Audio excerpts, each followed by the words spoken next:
किसान भाइयों, जैसा कि आप जानते हैं कि खरपतवार तो खर के माने दुश्मन और पात के माने पत्ती और वार के मतलब दुश्मन हरी पत्ती वाला पौधा। तो आप जानते होंगे, जैसा कि नाम से विदित है, खरपतवार जब फसल में आ जाते हैं तो यह हमारी फसल को किन किन तरह से नुकसान पहुंचा सकते हैं, मैं इसके बारे में अपने किसान भाइयों से चर्चा करना चाहूँगा। आप जब खेत में जाएं तो आप देखते होंगे कि फसलों के साथ साथ में कुछ ऐसे पौधे उग रहे हैं जिनकी आपको आवश्यकता नहीं है, तो इन्हीं को हम खरपतवार की श्रेणी में रखते हैं।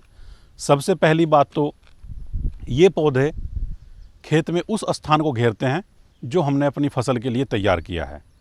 इसका मतलब इनको जगह चाहिए, और जगह जब हमारी फसल में हमने बीज डाला है तो उस फसल के हिसाब से उसमें फसल में जगह कम हो जाएगी, और खरपतवारों के जो है द्वारा जो जगह घेरी जाएगी उसमें से ये पोषक तत्वों को उठाएंगे, पौधे को बढ़ने नहीं देंगे, क्योंकि इनकी जो प्रकृति है वह तेज़ी से बढ़ने वाली होती है। विपरीत और असहाय परिस्थितियों में भी यह काफ़ी तेज़ी से उगते हैं, जिससे कि हमारी फसल के ऊपर इनका सीधा सीधा प्रभाव पड़ता है। ये तो हुई पोषक तत्वों की बात। फिर बात आती है कीड़े मकोड़ों का। ये काफ़ी आकर्षण रखते हैं, जिससे कि यह तो बच जाते हैं लेकिन फसल के ऊपर काफ़ी इनका प्रभाव पड़ जाता है।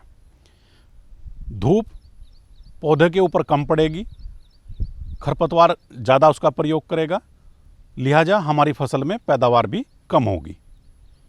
जो उपज हम प्राप्त करना चाहते हैं, चाहे वह चारे की फसल हो, दलहन हो, तिलहन हो, अनाज हो, सब्जियां हो या कोई भी फसल हो, उनकी गुणवत्ता वाला जो उपज है वह हमको नहीं मिलती, क्योंकि जब हम उसकी कटाई करते हैं तो उसमें खरपतवारों के बीज, खरपतवारों के तने, पत्तियां इत्यादि जो मिलती हैं, उससे हमारा जो उत्पाद है वह निम्न श्रेणी का बन जाता है और उत्पादन लागत बढ़ जाती है, और उत्पादन का जो लाभ है वह किसान को सीधा सीधा नहीं मिलता।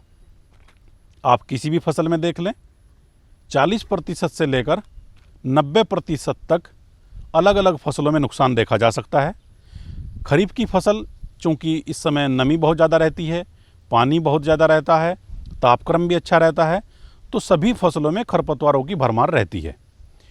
मुख्य तौर पर हम गन्ने की बात करें, इस समय गन्ने में बेल, जिसको हम कॉर्नवोलोस बोलते हैं, तो इसमें काफ़ी मात्रा में बेल होती हैं, और इस बेल का प्रभाव गन्ने के ऊपर देखा जाता है। जब बरसात के बाद ये बेल गन्ने के पूरे झुंड को लपेटकर उसको बढ़ने नहीं देती, और जब छिलाई होती है तो मजदूरों के द्वारा उसमें कार्यकुशलता से काम नहीं हो पाता, लिहाजा गन्ने का उत्पादन की जो लागत है वह बढ़ जाती है और उसका उत्पादन जाता है घट। तो किसान को होता है बहुत ज़्यादा नुकसान।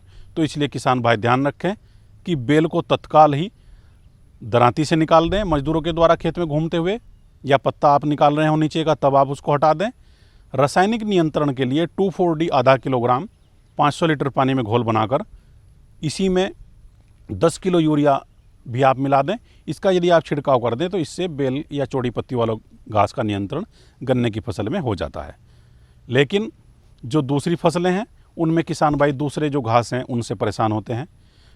यदि हम दलहन की ही बात करें तो इस समय किसान भाइयों ने तोर, अरहर या दूसरी अन्य फसलों की बुआई की होगी, तो उसमें जितने भी घास कुल के खरपतवार हैं, चाहे वह जंगली धान हो, चाहे वह जंगली चरी हो, सामक हो या दूसरे चौड़ी पत्ती वाले खरपतवार हों, इनकी बहुतायत मात्रा उसमें देखी जाती है। तो किसान भाई खेत की तैयारी इस प्रकार से करें कि उसमें उस समय पर फसलों के ठूंठ इत्यादि ना हो। जो फसल आप बो रहे हैं उसके पौधों की संख्या उचित हो, बराबर दूरी पौधे से पौधे की और पंक्ति से पंक्ति की रहे, ताकि पौधे को अपना स्थान ग्रहण करने में और अंकुरण होने में उसमें दिक्कत ना हो। तो सभी फसलों का व्यवस्थित आप बुआई करें। बीज की मात्रा जो सुझाई गई है वह इस प्रकार से करें कि ताकि आपको पकते समय जो पौधों की संख्या है वह वांछित मिले। इससे भी खरपतवार नियंत्रण में दिशा मिलती है। दूसरा बात आती है कि आप शुद्ध बीज का प्रयोग करें, प्रमाणित बीज का प्रयोग करें। तीसरी बात आती है कि आपके खेतों में जो फसल आपने रोपाई की है वह तेज़ी से बढ़कर स्थान को घेर ले, तो उसके लिए आपको आवश्यकता होती है कि फसल के लिए पोषक तत्वों की मात्रा का समुचित और संतुलित प्रयोग करें। अच्छा फसल चक्र आपका होना चाहिए। ये ना हो कि फसल चक्र का जो सिद्धांत है कि दाल वाली फसल के बाद अनाज वाली के बाद दाल वाली, तो यदि आप इस तरह से ध्यान रखते हैं तो इससे भी आपकी खरपतवार नियंत्रण की समस्या को थोड़ा कंट्रोल करने में आपको मदद मिलती है। तीसरी बात आती है कि आप खरपतवार को केवल उस समय तक नियंत्रित करें जब तक आपकी फसल को यह काफ़ी मात्रा में नुकसान पहुंचा सकता है। एक निश्चित अवस्था को हम क्रांतिक अवस्था कहते हैं। जितने भी हमारी घास कुल की या दूसरी जो फसलें हैं अनाज कुल की हैं या जो हमारी दलहन है, इनमें पहले 30-35 दिन तक सबसे ज़्यादा नुकसान होने की आशंका रहती है। यदि आप 20-25 दिन 30 दिन तक आप इसको खरपतवार मुक्त रखते हैं तो फिर फसल में आपकी कोई नुकसान होने की संभावना नहीं रहती। अतः ध्यान रखें कि फसल की बुआई के समय से ही आपको खरपतवार नियंत्रण करना होगा। जो किसान भाई दलहन की फसल की बुआई कर रहे हों इस समय पर, तो वह बुआई के तुरंत बाद पेंडीमेथालिन की 3.25 लीटर मात्रा को 600 लीटर पानी में घोल बनाकर बुआई के तत्पश्चात छिड़क दें तो लगभग सीधी बुआई वाला धान, रोपाई वाला धान, दलहन, तिलहन सभी में यह सभी तरह के खरपतवारों को रोकता है। जहाँ तक धान की बात है, इसमें आप रोपाई के तुरंत बाद 1 लीटर मात्रा ब्यूटाक्लोर की, जो बाज़ार में 2 किलोग्राम रसायन से आपको प्राप्त होगी, या अनिलोफोस 300 ग्राम जो आपको 1 लीटर मात्रा से प्राप्त होगी, इसको भी आप रोपाई के 2 अथवा 3 दिन के बाद तक खेत में इसको छिड़काव कर दें तो इससे सभी तरह के खरपतवारों का अंकुरण नहीं होता और आपकी फसल अच्छी बची रहती है। पहली निराई धान हो या दलहन हो, उसमें 25-30 दिन की अवस्था पर यदि आप खुरपी के द्वारा कर देते हैं तो इससे भी प्रभावी नियंत्रण हो जाता है।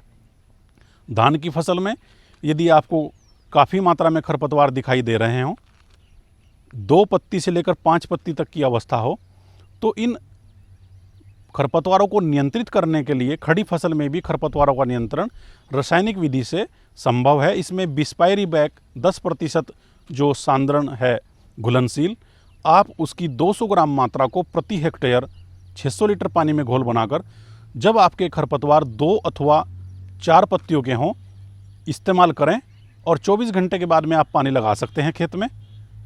यह ध्यान रहे कि रसायन की मात्रा का प्रयोग करते समय खेत में पानी खड़ा न रहे।